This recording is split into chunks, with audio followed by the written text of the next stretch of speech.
Pastry cream is a staple in every baker's kitchen. It's used as a filling for so many cakes and tarts. But let's start at the beginning.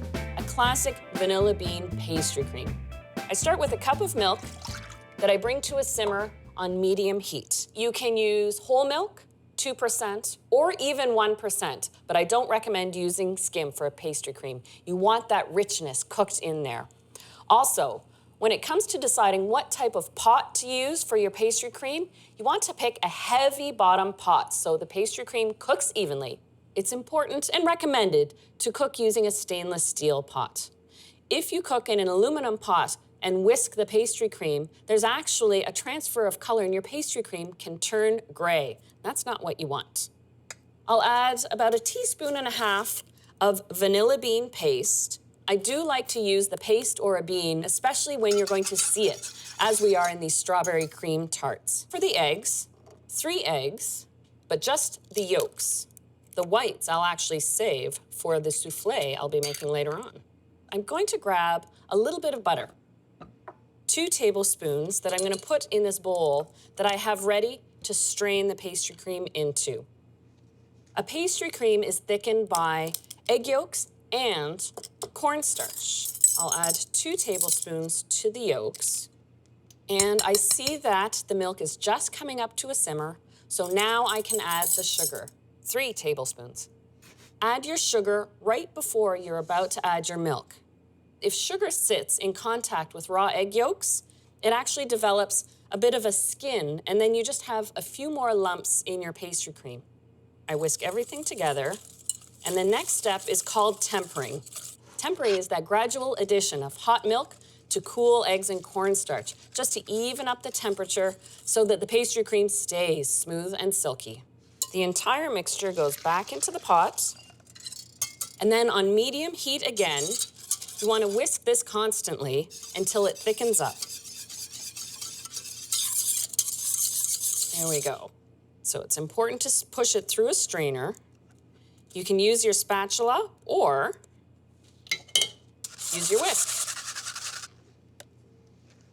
Just stir it in to melt the butter.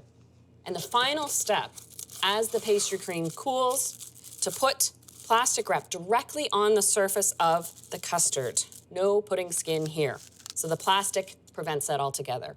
I'll chill it down completely. It takes about an hour, maybe 2. And right now, its use will be to fill some lovely strawberry cream tarts. For these tarts, I'm making a simple graham cracker crust. So I start with a cup of plain graham cracker crumbs and add a cup of flour to that, 4 teaspoons of sugar, and just a pinch of salt, about 1/4 teaspoon. I've melted 1/2 cup of unsalted butter and then just pour the butter in. This is now perfectly combined and ready for the oven.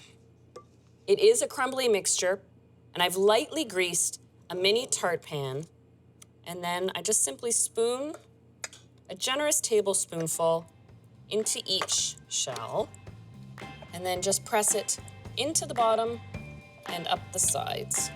And there we go. I've preheated the oven to 350, and these simply take 10 minutes just to set the butter and graham crackers together.